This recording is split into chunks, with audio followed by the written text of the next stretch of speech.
नमस्कार दोस्तों। तो मैं दिनेश मिश्रा, मंथन एकेडमी में आपका सभी का स्वागत है। प्रारंभिक परीक्षा 2023 के मद्देनज़र हम तैयारी कर रहे हैं दोस्तों।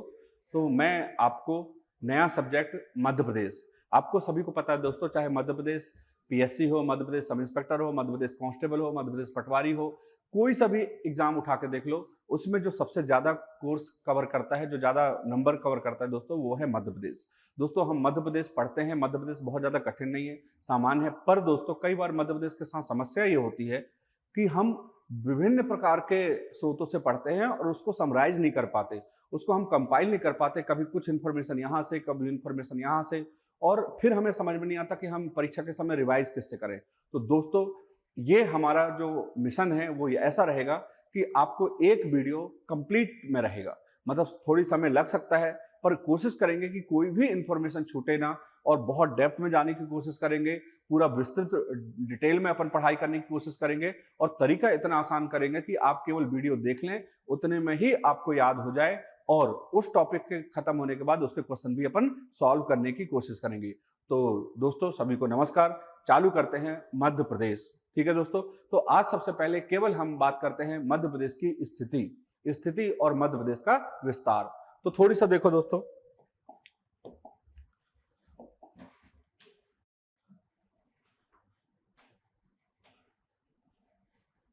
यहां पर देखो दोस्तों, क्लियर है। तो ये है हमारी पृथ्वी की स्थिति, मतलब ये है हमारा पृथ्वी यानी गोला। ये क्या कहलाता है दोस्तों? पृथ्वी का आकार कैसा है? गोलाकार। ठीक है, तो ये कहलाती है हमारी गोला। अब इसमें थोड़ी सा ध्यान देखो दोस्तों कि इस गोले में एक ये वाली जो रेखा है, ये एक इमेजिनरी रेखा कहलाती है, जिस रेखा को कहते हैं 0 डिग्री विषुवत रेखा कहा जाता है इसको दोस्तों। क्या बोलते हैं? विषुवत रेखा भी कहते हैं दोस्तों। साथ में विषुवत रेखा के साथ में इसको कहा जाता है भूमध्य रेखा।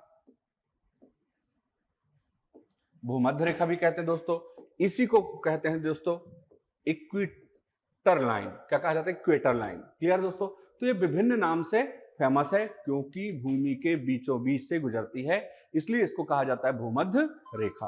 अब थोड़ी सा देखो दोस्तों कि हमारा मध्य प्रदेश कहां है। तो दोस्तों मध्य प्रदेश वही है जहां इंडिया है। तो ये इंडिया की पोजीशन और ये मध्य प्रदेश की पोजीशन। तो दोस्तों ये है हमारा मध्य प्रदेश। अब यहां देखो दोस्तों कि इसका मतलब है कि 0 डिग्री के ऊपर है मध्य प्रदेश, और मध्य प्रदेश की स्थिति नीचे नहीं है।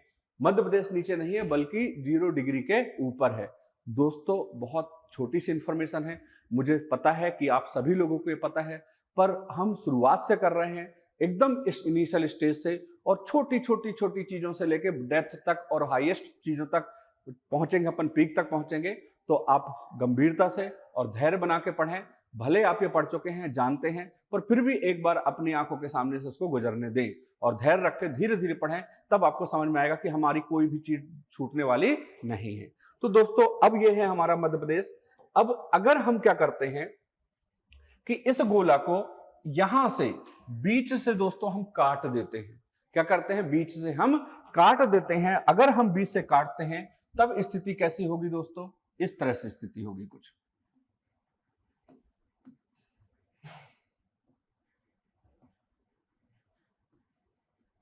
ये देखो दोस्तों, तो काटने के बाद इस तरह से हमको आधा गोला हिस्सा प्राप्त होगा, क्योंकि ये गोले का आधा भाग है दोस्तों। क्या है? गोले का आधा भाग। तो गोला धन अर्ध,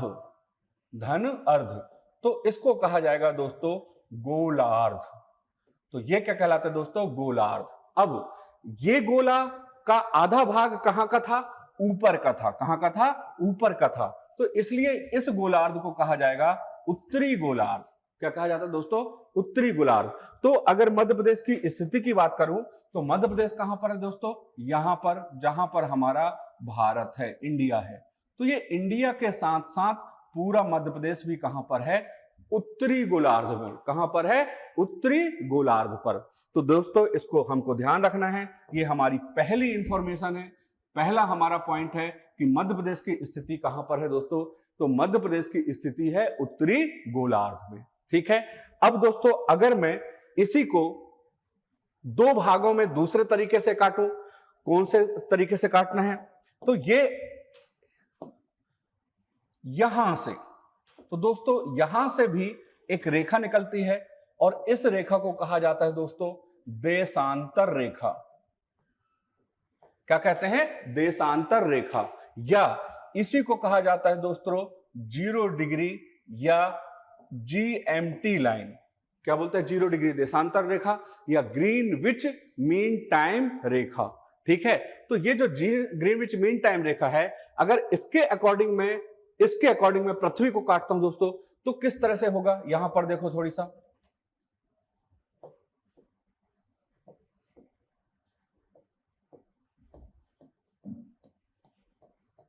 ये वाला हिस्सा दिख रहा है। तो इस तरह से एक भाग इस साइड और एक भाग इस साइड, क्योंकि ये भी गोला का आधा भाग है, तो गोला धन अर्ध बराबर कहलाएगा दोस्तों गोलार्ध। क्या कहलाएगा? गोलार्ध। क्योंकि इस गोला का ये कौन सा वाला हिस्सा है? पूर्वी हिस्सा। इस साइड वाला होता तो पश्चिमी हिस्सा, तो इसलिए इसको क्या कहा जाएगा? पूर्वी। क्या कहलाएगा दोस्तों? पूर्वी। तो ये कहलाता है पूर्वी गोलार्ध। पूर्वी गोलार्ध। अब यहां पर अगर हम देखें कि हमारे मध्य प्रदेश की स्थिति कहां है दोस्तों, तो हम देख चुके हैं कि ये वाला हिस्सा क्या है? मध्य प्रदेश। करेक्ट है। तो इस तरह से मध्य प्रदेश के स्थिति दो हिसाब से हो गई, एक इस साइड पूर्वी गोलार्ध, और अगर इसके हिसाब से देखा जाए तो उत्तरी गोलार्ध। तो मध्य प्रदेश कहां पर स्थित है? पूर्वी गोलार्ध में भी स्थित है, और देशांतर के हिसाब से अगर से इसको हम वर्टिकल काटते हैं पृथ्वी को, तो किस में है? पूर्वी गोलार्ध में। और अगर हम हॉरिजॉन्टल पैरेलल रूप से काटते हैं तो मध्य प्रदेश कहां पर स्थित है दोस्तों? तो मध्य प्रदेश स्थित है उत्तरी गोलार्ध में। क्लियर है? तो अगर इसको हम समराइज करते हैं दोस्तों, एक साथ करते हैं, तो इस तरह से निकलता है हमारा कि मध्य प्रदेश का क्षेत्र क्या है, मध्य प्रदेश की स्थिति क्या है? तो उत्तर पूर्वी गोलार्ध। इसलिए हम इसको क्या बोलते हैं कि मध्य प्रदेश की स्थिति क्या है? उत्तर पूर्वी गोलार्ध। ठीक है। अब थोड़ी सा ध्यान रखो कि ये दिशा नहीं है, दिशा के हिसाब से बिल्कुल उत्तर पूर्वी है। हम 4 दिशा में बांट दें तो ये उत्तर और पूर्वी के बीच में आता है, पर जहां पर गोलार्ध की बात करते हैं तो गोला का अर्ध उत्तरी होता है, क्योंकि 2 भागों में बांटेंगे। अगर ऐसे बांटते तो गोला का अर्ध पूर्वी और पश्चिम में होता है, तो पूर्वी गोलार्ध में भी है और उत्तरी गोलार्ध में भी स्थित है मध्य प्रदेश। तो ये बात अपन को क्लियर हो गई दोस्तों। अब इसी में अपन आगे चलते हैं, थोड़ी सा ध्यान दो आप।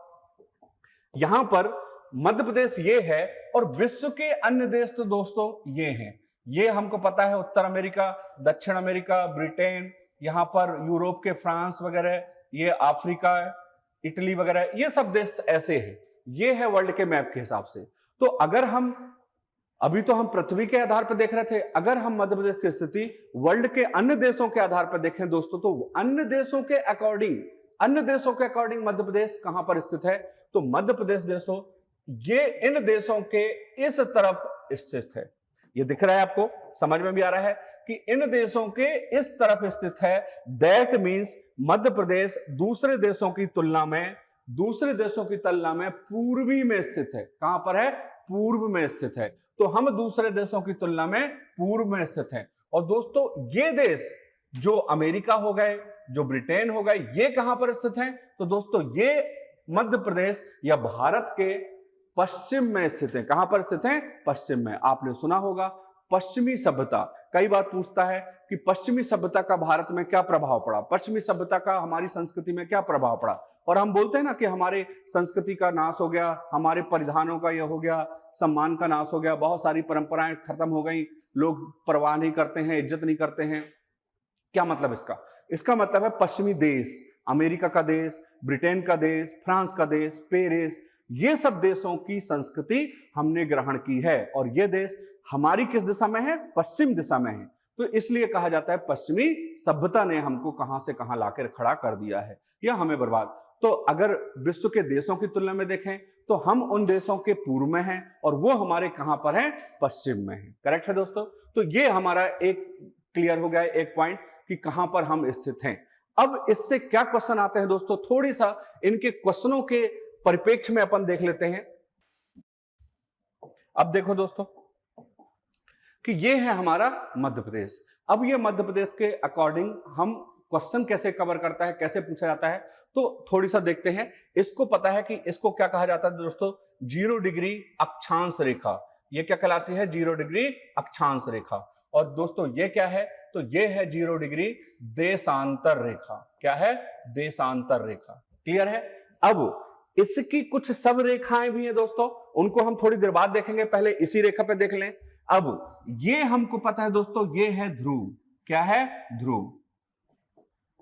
ठीक है, तो ये ध्रुव है दोस्तों, ऊपर उत्तर और नीचे दक्षिण, तो ये दक्षिण ध्रुव, और ये ऊपर है तो ये क्या कहलाता है, उत्तर ध्रुव। उत्तरी ध्रुव और दक्षिणी ध्रुव। तो सिंपल दूरी के आधार पर पूछ लेता है कि मध्य प्रदेश किसके निकटतम है या किससे दूरस्थ है, किसके निकटतम है और किसके दूरस्थ है। अब ऑप्शन में सबसे ज्यादा दिया जाता है पहला नंबर ये और दूसरा नंबर ये। ऑप्शन 2 रखे जाते हैं दोस्तों कि मध्य प्रदेश के निकटतम स्थित है तो भूमध्य रेखा, एक क्वेश्चन पूछा जाता है, और दूसरा पूछा जाता है देशांतर रेखा या GMT रेखा। तो अब थोड़ी सा याद करो, जब हम इसके अक्षांश और देशांतर विस्तार पढ़ेंगे तब हमको पता है कि मध्य प्रदेश या भारत की शुरुआत जो होती है, यहां पर शुरुआत होती है 8 डिग्री उत्तरी अक्षांश से। कहां से स्टार्ट होती है, 8 डिग्री उत्तरी अक्षांश से। और यहां की बात करें, मध्य प्रदेश की बात करें, तो मध्य प्रदेश दोस्तों स्टार्ट होता है 21 डिग्री 6 मिनट। कितना होता है, 21 डिग्री 6 मिनट उत्तरी अक्षांश से। क्या मतलब है इसका, सबको पता है कि ये 0 है, तो 0 से 1 2 3 4 5 6 ऐसा करके 21वीं लाइन से स्टार्ट होता है। कहां से लाइन से स्टार्ट होता है, 21वीं। मतलब मध्य प्रदेश, इसका मतलब यह हुआ दोस्तों कि मध्य प्रदेश और हमारी 0 डिग्री रेखा के बीच में कुल कितनी रेखा हैं, 21 डिग्री 6 मिनट रेखाएं हैं। मतलब 21 मुख्य रेखा और 6 उप रेखा हमारे बीच में है। ठीक है।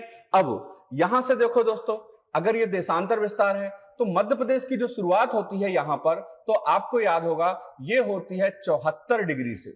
कहां से याद होती है दोस्तों, 74 डिग्री से, 74 डिग्री से 82 डिग्री 48 मिनट तक। तो इसका मतलब क्या हुआ कि यहां से जो यहां का डिस्टेंस है, जहां यहां है, तो दोस्तों यहां पर 21 रेखा थी, तो यहां पर कितनी रेखा है, 74 रेखा है। कितनी रेखा है, 74 रेखा।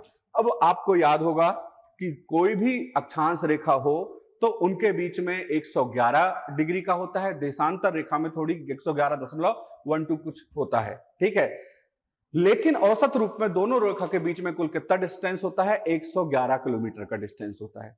तो क्वेश्चन ये पूछा जाता है दोस्तों कि मध्य प्रदेश किसके निकट है और किसके दूर है। तो बिल्कुल स्पष्ट दिख रहा है कि ये 21 रेखा है, यहां पर कितनी रेखा है, 21 रेखा, लेकिन यहां कितनी रेखा है, 74 रेखा।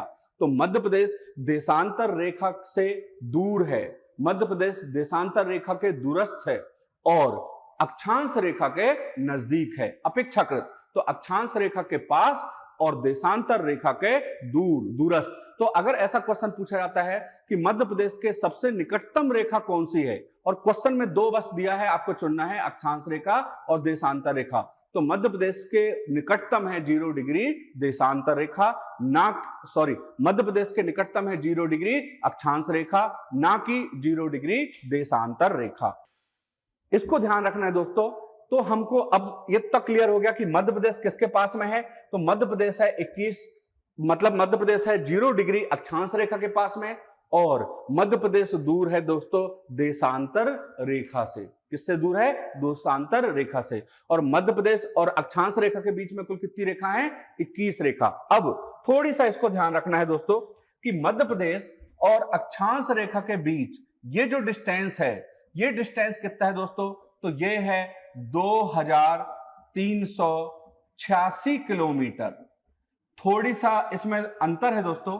एक्चुअली क्या है, जो 111 मीटर का अक्षांश और देशांतर रेखाओं के बीच में होता है वो अलग अलग डिफरेंट प्लेस पे अलग अलग होता है, वो ज्योग्राफी का हिस्सा है, उसको अभी हम यहां पर ना पढ़ेंगे, हम एक सामान्य औसत रूप से पढ़ेंगे। तो मध्य प्रदेश का भूमध्य रेखा से कुल कितना डिस्टेंस है दोस्तों, तो लगभग 2300 किलोमीटर। कितना है, 2300 किलोमीटर, 2386 किलोमीटर, कई जगह 88 भी मिलता है। दूसरा, मध्य प्रदेश का इसकी देशांतर रेखा से कितनी दूरी है दोस्तों, ये कितना दूर है, तो ये है 8,200 किलोमीटर। कितना है दोस्तों, 8,200 किलोमीटर। तो आपको बिल्कुल स्पष्ट हो गया कि मध्य प्रदेश किसके पास में है, तो मध्य प्रदेश 0 डिग्री अक्षांश रेखा यानी भूमध्य रेखा के पास है। और मध्य प्रदेश कहां से दूर है, तो मध्य प्रदेश के दूरस्थ रेखा कौन सी है, 0 देशांतर रेखा। अब अगर ऑप्शन में दोस्तों 4 चीज मिला ले, ठीक है, तो 4 चीज मिला ले, तो पहला कर दे उत्तरी ध्रुव, दूसरा कर दे दक्षिणी ध्रुव, तीसरा कर दे 0 डिग्री अक्षांश रेखा और चौथा कर दे 0 डिग्री देशांतर रेखा।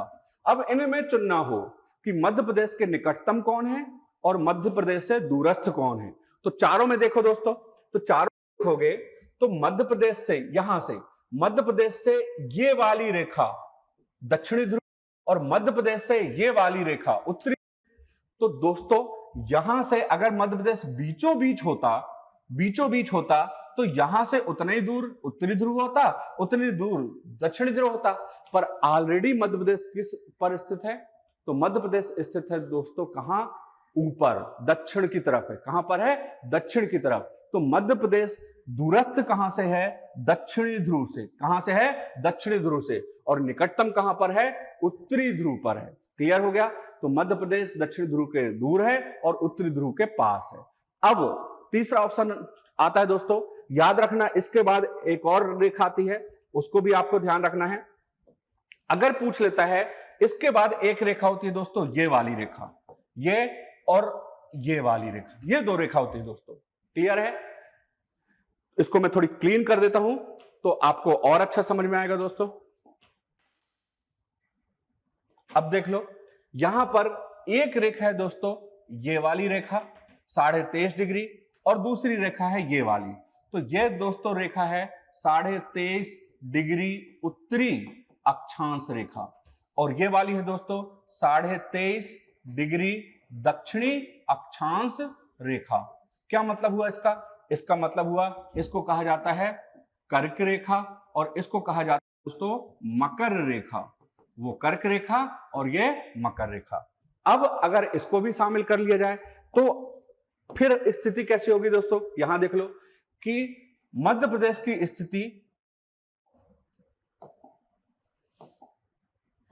मध्य प्रदेश की स्थिति मकर रेखा से, यहां से, और मध्य प्रदेश की स्थिति कर्क रेखा से। तो मध्य प्रदेश के बीचों बीच से गुजरी है कर्क रेखा, मध्य प्रदेश के बीचों बीच से गुजरी है कर्क रेखा और मध्य प्रदेश से बहुत दूर है कौन सी, मकर रेखा। तो बिल्कुल स्पष्ट क्लियर हो जाए, कर्क रेखा के पास है, मकर रेखा से दूर है। पर अगर आपके सामने 4 ऑप्शन है दोस्तों, एक तो ऑप्शन है कर्क रेखा, क्या है, कर्क रेखा, दूसरा ऑप्शन है मकर रेखा, तीसरा ऑप्शन है 0 डिग्री अक्षांश, ठीक है, और 0 डिग्री देशांतर। तब क्या स्थिति होगी आप थोड़ी सा देख लो। तब हमको पता है, यहां बिना सोचे समझे हमको पता है कर्क रेखा तो मध्य प्रदेश के बीच से गुजरती है। तो अगर क्वेश्चन पूछता है कि मध्य प्रदेश के सबसे निकटतम रेखा कौन सी है, तो कर्क रेखा, ठीक है। और अगर दूरस्थ की बात करता है तो कर्क रेखा तो ऑप्शन में नहीं हो सकता क्योंकि वो सबसे नियरेस्ट है। तो दूरस्थ में क्या हो सकता है, एक तो मकर रेखा दूरस्थ हो सकती है दोस्तों और एक हो सकती है हमारी 0 डिग्री देशांतर रेखा। तो 0 डिग्री देशांतर के और इसके बीच में कितना अंतर है दोस्तों, तो इसके बीच में अंतर है 74 रेखाओं का। कितना रेखाओं का, 74 रेखाओं का। अब इसका अंतर देखो तो मध्य प्रदेश और 0 डिग्री अक्षांश रेखा के बीच में अंतर है कुल 21 रेखाओं का, 21.6, मतलब 21 डिग्री और 6 मिनट का अंतर है। और जो ये वाली रेखा है मकर रेखा, तो ये 0 डिग्री से यहां तक कितनी आती है, तो ये आती है दोस्तों 23.5 डिग्री, 23.5, ठीक है। तो अगर ओवरऑल बात किया जाए तो ये हो जाएगा 3, 2, 5 और 2 और 2 4, लगभग कितनी डिग्री का अंतर हो रहा है, 45 डिग्री का। कितने का अंतर हो रहा है दोस्तों, 45 डिग्री का। इसका मतलब है कि इसके बावजूद ज्यादा दूर कहां से है, 0 डिग्री देशांतर से। मध्य प्रदेश ज्यादा दूर है देशांतर रेखा को अपेक्षाकृत मकर रेखा से। तो यह है मध्य प्रदेश की स्थिति। क्लियर है दोस्तों। तो अगर ये 4 ऑप्शन में है तो सबसे नियरेस्ट, सबसे नियरेस्ट क्या पड़ेगा दोस्तों, कर्क रेखा, और सबसे दूरस्थ क्या पड़ेगा दोस्तों, 0 डिग्री देशांतर रेखा। और अगर इसमें ध्रुव रेखा दिया है तो दक्षिणी ध्रुव सबसे ज्यादा क्या पड़ जाएगा, दक्षिणी ध्रुव। क्लियर है दोस्तों? तो मुझे लगता है आपको ये चीजें समझ में होंगी, क्लियर आई होंगी, समझ में आ गया है। तो अपन आगे बढ़ते हैं, ठीक है। तो अब इसमें आता है दोस्तों कि मध्य प्रदेश की अक्षांश और देशांतर विस्तार वो कितना है, उसको देखते हैं अपन। ये वाला स्थिति है। तो अब थोड़ी सा देखो कि मध्य प्रदेश की क्या स्थिति है, कहां से स्थिति है। तो अगर हम यहां से देखते हैं दोस्तों, तो ये अक्षांश रेखा है, और 0 डिग्री के ऊपर जितनी भी अक्षांश रेखा होगी दोस्तों, उन सबको कहा जाएगा उत्तरी अक्षांश रेखा। कई बार लोगों को याद नहीं रहता है, क्वेश्चन देख के, ऑप्शन देख के भूल जाते हैं, तो इसको थोड़ी सा गंभीरता से समझ लेना दोस्तों, क्योंकि मध्य प्रदेश के अक्षांश और देशांतर विस्तार क्वेश्चन में पूछे जाते हैं। तो मध्य प्रदेश स्टार्ट होता है दोस्तों, तो ये रेखा कौन सी है, 0 डिग्री। तो 0 के बाद 1 2 3 ऐसे रेखा चलती रहती हैं, और दोस्तों एक रेखा आती है जो पहली मध्य प्रदेश से टच होकर गुजरती है। क्लियर है? ये यहां पर धीरे से टच हो जाती है, फिर गुजरती है। तो दोस्तों ये रेखा कौन सी है, तो ये रेखा है दोस्तों 21 डिग्री 6 मिनट। ये क्या है, 21 डिग्री 6 मिनट। अब 6 मिनट का मतलब क्या हुआ, तो 6 मिनट का मतलब ये हुआ दोस्तों कि जो 2 रेखाएं हैं, 2 डिग्री रेखाएं हैं, इनके बीच में छोटी छोटी छोटी रेखा होती है, और उनकी संख्या होती है 60। कितनी रेखा होती है, 60। तो उस रेखा को बोलते हैं मिनट्स। क्या बोलते हैं, मिनट्स। ठीक है। तो क्योंकि ये 0 डिग्री के ऊपर है, तो इसको कहा जाएगा उत्तर। क्या कहा जाएगा, उत्तर। और क्योंकि ये किसके पैरेलल है, अक्षांश के, तो ये क्या कहलाएंगी, अक्षांश रेखा। क्या कहलाएंगे, अक्षांश रेखा। तो देख लो मध्य प्रदेश की स्थिति कहां से डिग्री हुई, चालू हुई, तो मध्य प्रदेश की स्थिति है 21 डिग्री 6 मिनट उत्तरी अक्षांश से प्रारंभ। 21 डिग्री 6 मिनट उत्तरी अक्षांश से प्रारंभ। अब आगे बढ़ते हैं दोस्तों, तो जैसे जैसे जैसे जैसे हम आगे बढ़ते हैं, तो यहां जाके मध्य प्रदेश खत्म होता है, और यहां पर जो रेखा मध्य प्रदेश को अंतिम बार टच करती है, तो वो डिग्री, वो रेखा क्या होती है दोस्तों, वो रेखा कहलाती है 26 डिग्री 30 मिनट। कितना है दोस्तों, 26 डिग्री 30 मिनट। करेक्ट है। तो इतना अपन को दिमाग में आ गया कि मध्य प्रदेश का अक्षांशी विस्तार कितना है। तो दोस्तों मध्य प्रदेश का अक्षांशी विस्तार कितना है, 21 डिग्री 6 मिनट उत्तरी अक्षांश से लेकर 26 डिग्री 30 मिनट, 26 डिग्री 30 मिनट उत्तरी अक्षांश तक। क्योंकि ये भी ऊपर है तो उत्तरी, और ये भी किसके पैरेलल है, अक्षांश के, तो इसको भी क्या कहा जाएगा, उत्तरी अक्षांश। तो मध्य प्रदेश का विस्तार हो गया 21 डिग्री 6 मिनट उत्तरी अक्षांश से लेके 26 डिग्री 30 मिनट उत्तरी अक्षांश तक। क्लियर है दोस्तों? अब यहां पर विशेष रूप से ध्यान रखना है अपन को कि इन दोनों के बीच में 21वीं रेखा के बाद 22, 23, 24, 25 और 26। ठीक है। तो कुल कितनी रेखाएं हैं, कुल कितनी रेखाएं हैं, तो मध्य प्रदेश के बीचों बीच याद रखना दोस्तों 22, 23, 24, 25 और ये 26। तो 26 वाली खुद ये कहला जाएगी। तो थोड़ी सा रुक जाइए, 22, 23, 24, 25 और ये 26। तो मध्य प्रदेश के बीचों बीच से कितनी रेखा गुजरती है, 4 अक्षांश रेखा। तो मध्य प्रदेश के बीचों बीच गुजरने वाली रेखाओं की संख्या, अक्षांश रेखाओं की संख्या कितनी है, 4। और एक गुजरती है दक्षिण से, एक गुजरती है उत्तर से। ठीक है। अब थोड़ी सा ध्यान रखना, कौन सी उत्तर से गुजरती है, कौन से दक्षिण से।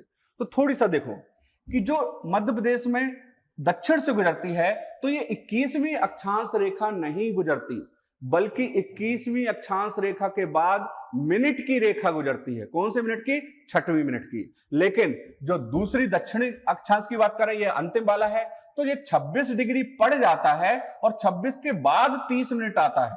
ठीक, 26 डिग्री मध्य प्रदेश के अंदर है। तो इस तरह से कुल कितनी रेखा हो गई दोस्तों, तो 1 रेखा, 2 रेखा, 3, 4 और 5। तो कुल कितनी डिग्री रेखा है, तो कुल डिग्री रेखाओं की संख्या है 5। 5 मुख्य अक्षांश रेखाएं गुजरती हैं मध्य प्रदेश के बीच से।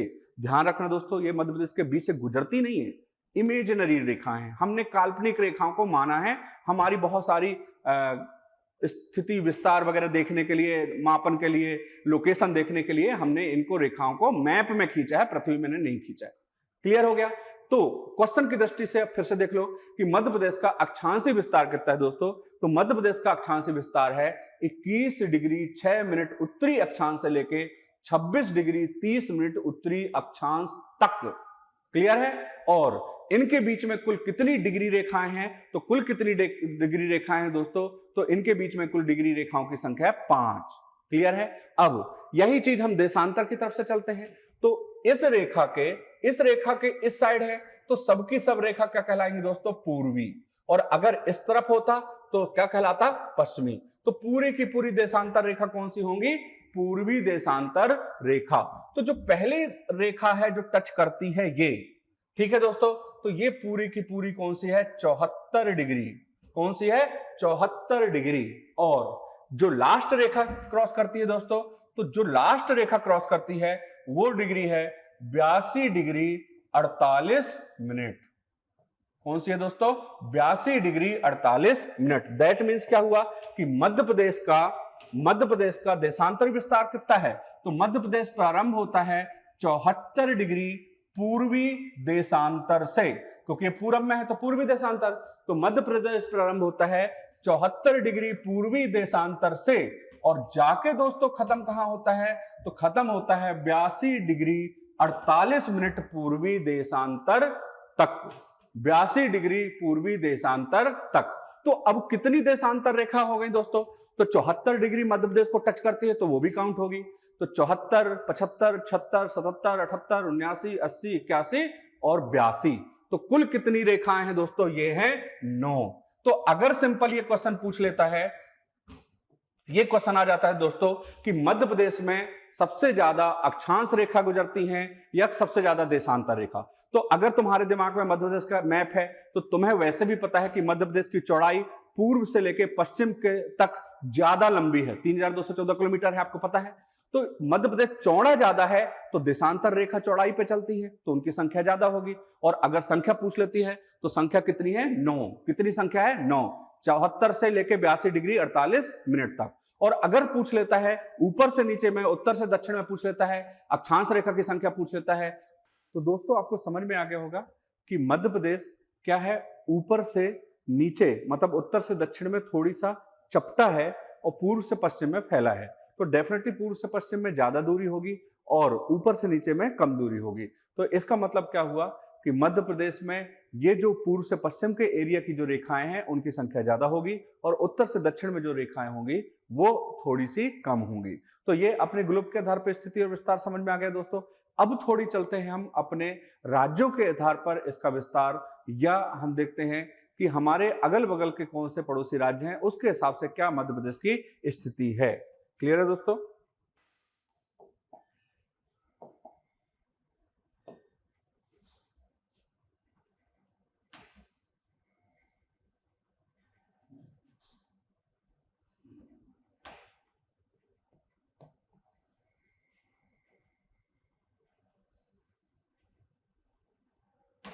अब थोड़ी सी इसको देखते हैं, अपन आगे बढ़ते हैं। तो मध्य प्रदेश यहां पर कहां पर है दोस्तों, तो मध्य प्रदेश ये है।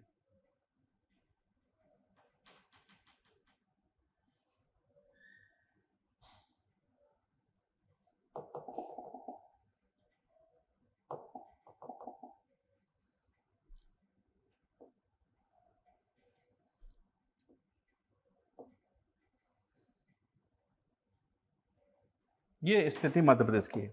अब इसमें थोड़ी सा देख लो मध्य प्रदेश में, तो मध्य प्रदेश में हमको पता है कि यहां से लेके दोस्तों ये वाला हिस्सा पूरा का पूरा कौन सा है, यूपी। ठीक है, ये वाला हिस्सा दोस्तों कौन सा है, छत्तीसगढ़। ये वाला हिस्सा दोस्तों कौन सा है, महाराष्ट्र। और ये वाला हिस्सा कौन सा है दोस्तों, गुजरात। और गुजरात के बाद पूरा का पूरा ये दोस्तों हिस्सा कौन सा है, राजस्थान। तो ये है हमारे पड़ोसी राज्य। तो बड़े ध्यान से एक एक छोटी सी इंफॉर्मेशन लेते चलते हैं। आपको पता है सब, भाई कई बार पढ़ चुके, पर फिर भी रिवीजन कर लेते हैं अपन साथ में। तो मध्य प्रदेश कितने राज्यों को छूता है, तो 5 राज्यों को छूता है। 1, 2, 3, 4 और 5। अब इसमें क्या पूछा जाता है दोस्तों, कि इसमें सबसे पहले पूछा जाता है कि मध्य प्रदेश की बड़ी सीमा और छोटी सीमा, और जिले की दृष्टि की, जिले की संख्या की दृष्टि से और लंबाई की दृष्टि से, दोनों दृष्टि से पूछा जाता है। तो सबसे पहले चालू करते हैं हम दोस्तों जिले की दृष्टि से। तो मध्य प्रदेश की सबसे लंबी सीमा जिलों की संख्या की दृष्टि से, किसकी दृष्टि से दोस्तों? संख्या की दृष्टि से। तो मध्य प्रदेश की सबसे लंबी सीमा जो संख्या की दृष्टि से है वो है दोस्तों उत्तर प्रदेश। और कितने जिले छूते हैं? 13। उत्तर प्रदेश को कितने जिले टच करते हैं दोस्तों? 13 जिले टच करते हैं। क्लियर है? अब इसके बाद देखते हैं कि संख्या के बाद आता है लंबाई। तो लंबाई के हिसाब से मध्य प्रदेश की सबसे बड़ी सीमा रेखा किसको टच करती है? तो ये टच करती है दोस्तों राजस्थान को। किसको? राजस्थान को। और कुल कितनी लंबाई की सीमा है दोस्तों? तो लगभग है 1600 किलोमीटर। तो ये एरिया है 1600 किलोमीटर। तो सबसे लंबी सीमा राजस्थान की, जिलों की संख्या के हिसाब से सबसे लंबी सीमा उत्तर प्रदेश के साथ, और छोटी सीमा, तो दोस्तों छोटी सीमा ये वाली है हमारी, सबसे छोटी सीमा ये वाली है। तो ये जिलों की संख्या के हिसाब से भी छोटी है, तो संख्या की दृष्टि से भी सबसे छोटी है, प्लस लंबाई की दृष्टि से भी सबसे छोटी है।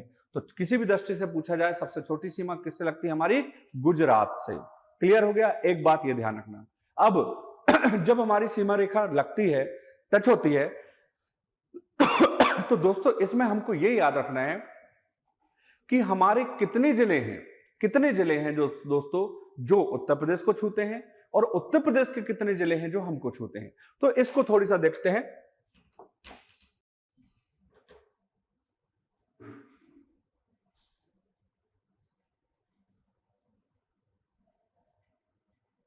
ये देख लो, थोड़ी सा मैंने इसको चौड़ा कर दिया है, जूम कर दिया दोस्तों। तो अब थोड़ी सा यहां देखो,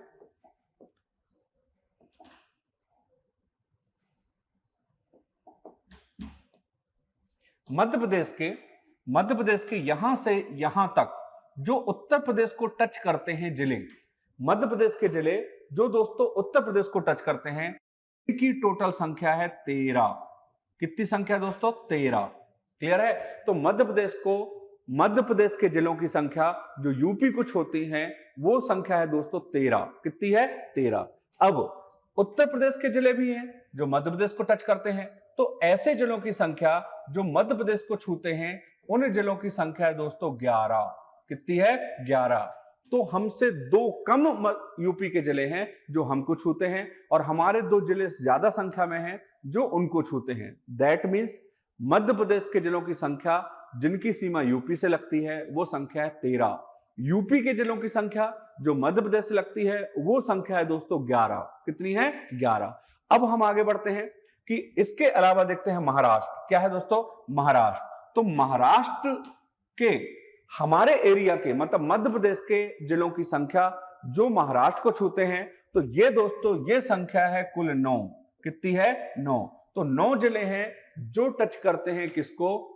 महाराष्ट्र को। और दोस्तों महाराष्ट्र के कितने जिले हैं जो हमको छूते हैं? तो दोस्तों ऐसे जिलों की संख्या है 8। क्या है? 8। तो देखो दोनों के पैटर्न समझ में आ गए दोस्तों कि हम ज्यादा हैं और ये कम है। तो हम 13 छूते हैं उनको, वो 11 छूते हैं हमको, हम 9 छूते हैं उनको, वो 8 छूते हैं हमको। बाकी जो राज्य हो गए इनकी संख्या चाहे हम उनको छुएं चाहे वो हमको छुएं बराबर बराबर है। कैसी है? बराबर बराबर है दोस्तों। तो थोड़ी सा यहां पर देख लो कि कितने राज्य हैं जो छत्तीसगढ़ को छूते हैं दोस्तों। तो छत्तीसगढ़ को छूने वाले राज्य डिस्ट्रिक्ट की संख्या है 7, और छत्तीसगढ़ के हमको छूने वालों की संख्या भी कितनी है? 7। राजस्थान में तो दोस्तों राजस्थान के छूने वाले हमारे जिलों की संख्या कितनी है? 10, और राजस्थान के जिले हमको छूने वालों की संख्या भी कितनी है? 10। और इसके बाद बचता है गुजरात दोस्तों। तो गुजरात को छूने वाले मध्य प्रदेश के जिलों की संख्या कितनी है? 2, और गुजरात के राज्य जो हमको छूते हैं वो भी संख्या कितनी है दोस्तों? 2। वो कितनी है? 2। तो इतना क्लियर हो गया। तो केवल इसमें अंतर है उत्तर में और दक्षिण में। तो मध्य प्रदेश के कितने जिले हैं जो यूपी को छूते हैं? तो दोस्तों ऐसी संख्या है 13। और यूपी के कितने जिले हैं जो हमको छूते हैं? उनकी संख्या 11। हमारे कितने जिले हैं जो महाराष्ट्र को छूते हैं? तो उनकी संख्या है दोस्तों, उसकी संख्या है हमारी 9। और दोस्तों महाराष्ट्र के कितने जिले हैं जो हमको छूते हैं? तो उनकी जिले की संख्या है दोस्तों 8। बाकी समान संख्या है, छत्तीसगढ़ की संख्या से भी समान है, राजस्थान की संख्या समान है, और गुजरात की भी संख्या समान है। तो ये आपको मेरे को लगता है क्लियर हुआ होगा दोस्तों। अब हम थोड़ी सा और आगे चलते हैं, इसमें हम थोड़ी सा जिलों के हिसाब से देखते हैं दोस्तों। ये मैंने बता दिया कि ये वाला हिस्सा जो है यहां से लेके यहां तक ये पूरा कौन सा है, यूपी का। ये वाला जो हिस्सा है दोस्तों, ये कौन सा है, छत्तीसगढ़ का। और छत्तीसगढ़ के बाद ये वाला जो हिस्सा है दोस्तों, तो ये कौन सा है, महाराष्ट्र का, ये है गुजरात का, और ये है राजस्थान का। क्लियर है। अब इसमें किस प्रकार के क्वेश्चन आते हैं, थोड़ी इसको देख लेते हैं। तो दोस्तों इसमें सबसे पहला होता है कि हमारा कौन सा जिला है, हमारा कौन सा जिला है जो सबसे ऊपरी जिला है, हमारा कौन सा जिला है जो सबसे दक्षिणी जिला है, पहला ये। हमारा कौन सा जिला है दोस्तों जो सबसे पूर्वी जिला है, और हमारा कौन सा जिला है जो हमारा पश्चिमी जिला है। तो यहां पर देखो दोस्तों, सबसे पहला आता है हमारा मुरैना। तो सबसे उत्तरी जिला ये कौन सा कहलाता है दोस्तों, सबसे उत्तरी जिला, क्योंकि यहां पर जाती है हमारी अंतिम अक्षांश रेखा। क्लियर है। सबसे दक्षिणी जिला की बात आती है दोस्तों, तो ये है हमारा, तो सबसे दक्षिणी छोर वाला जिला कौन सा है दोस्तों, बुरहानपुर। तो उत्तरी जिला कौन सा है, मुरैना। क्लियर है। और सबसे दक्षिणी जिला कौन सा है दोस्तों, तो सबसे दक्षिणी जिला है बुरहानपुर। क्लियर है। अब यहां पर आते हैं, तो दोस्तों ये हमको स्पष्ट है कि ये वाला जिला कौन सा है, सिंगरौली। कौन सा है, सिंगरौली। तो सबसे पूर्वी जिला जो दोस्तों वो कौन सा है, सिंगरौली। और अगर हम इसकी बात करें, यहां थोड़ी सा मैप गड़बड़ हुआ है दोस्तों, इसको थोड़ी सा सुधार लेना है आप लोगों को। ये ऐसा है, तो सबसे जो हमारा पश्चिमी जिला है दोस्तों वो कौन सा है, अलीराजपुर। कौन सा है, अलीराजपुर। तो हमारा दक्षिणतम जिला कौन सा है, बुरहानपुर। उत्तरतम जिला कौन सा है, मुरैना। हमारा पूर्वेस्ट जिला कौन सा है, सिंगरौली। हमारा पश्चिमी जिला कौन सा है, अलीराजपुर। तो ये हमारे अंतिम छोर हैं। क्लियर है दोस्तों। अब इसके बाद नेक्स्ट क्वेश्चन है दोस्तों कि हमारे जिले की कौन सा जिला है जो सबसे ज्यादा यूपी को टच करता है। मतलब हमारे जिले का कौन सा, हमारे एमपी राज्य का ऐसा कौन सा जिला है जिसका अधिकतम भाग यूपी में है, या ऐसा कौन सा जिला है जिसका अधिकतम भाग छत्तीसगढ़ में है, ऐसा कौन सा जिला है जिसकी सबसे ज्यादा सीमा महाराष्ट्र को छूती है, और ऐसा कौन सा जिला है जिसकी सबसे ज्यादा सीमा राजस्थान को छूती है। यह भी कभी कभी पूछा जाता है। तो इसको कैसे ध्यान रखना दोस्तों, यहां ध्यान रखो कि ये देखना, ये वाला ऊपर हिस्सा दोस्तों ये कटा हुआ है, और जो नया जिला बना हुआ है वो है निमाड़ी। कौन सा है, निमाड़ी। क्लियर है। तो निमाड़ी का सबसे ज्यादा हिस्सा, लगभग 67% हिस्सा चारों तरफ से किससे घिरा हुआ है, यूपी से। क्लियर है। यहां पर देखना, तो यहां पर दोस्तों ये हिस्सा थोड़ी सा, इसको मैप को सही ढंग से करके देखोगे, ये तो हैंड मेड है दोस्तों, ऐसा हुआ है। तो अगर इसको देखोगे तो यहां पर है हमारा अनूपपुर। कौन सा है, अनूपपुर। तो अनूपपुर का सबसे ज्यादा हिस्सा किससे घिरा हुआ है, छत्तीसगढ़ से। किससे घिरा हुआ है, छत्तीसगढ़ से। तो ये है हमारा अनूपपुर। क्लियर है। यहां पर देखा जाए तो यहां ऑलरेडी आपको पता है ये है बुरहानपुर, और ये है हमारा कौन सा दोस्तों, ये है अलीराजपुर। ठीक है। यहां पर बस याद रखना है कि ये वाला जो हिस्सा है दोस्तों ये कौन सा है, नीमच। कौन सा है, नीमच। क्लियर है। तो ये 4-5 राज्य जिलों को भी याद रखना है। अगर पूछ लिया जाए कि मध्य प्रदेश का कौन सा जिला है जिसका अधिकांश हिस्सा यूपी को टच करता है, निमाड़। ठीक है, निमाड़ी हो गया। मध्य प्रदेश का कौन सा जिला है जिसका अधिकांश हिस्सा छत्तीसगढ़ को टच करता है, तो ये विशेष ख्याल रखने वाला है अनूपपुर, क्योंकि इसको नॉर्मली हम नहीं सोचते हैं। मध्य प्रदेश का दक्षिण में महाराष्ट्र को छूने वाला स्पष्ट दिख रहा है बुरहानपुर, गुजरात को छूने वाला अलीराजपुर, और राजस्थान को ज्यादातर छूने वाला हिस्सा कौन सा है दोस्तों, नीमच। कौन सा है, नीमच। तो ये भी मुझे उम्मीद है कि आपको दिमाग में आ जाएगा और आपको याद रह पाएगा। क्लियर है दोस्तों। तो अपन ने अक्षांश स्थिति कर ली, देशांतर स्थिति कर ली, और मध्य प्रदेश के हमने कौन सा उत्तरतम जिला है, कौन सा दक्षिणतम, कौन सा पूर्वी और कौन सा पश्चिमी जिला है वो भी हमने कर लिया।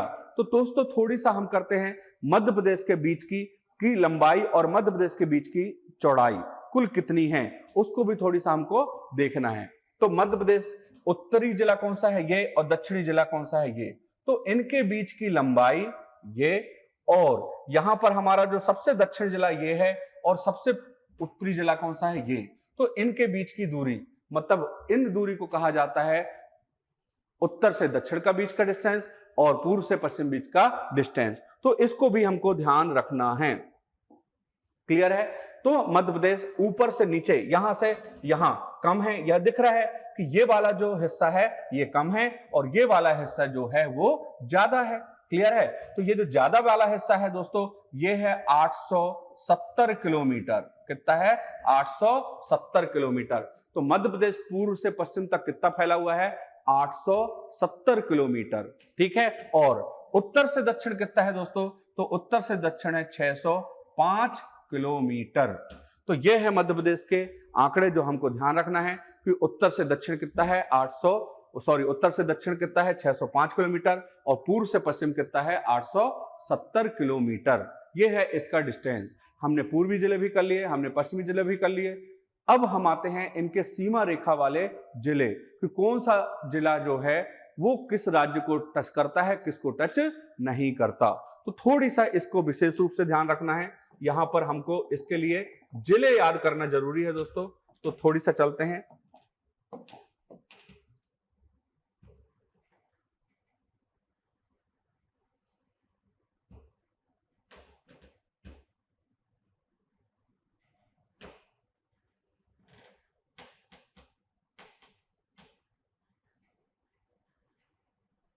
अब थोड़ी मेरी सलाह मानना, ये तो अपना हैंड रिटन मैप है दोस्तों।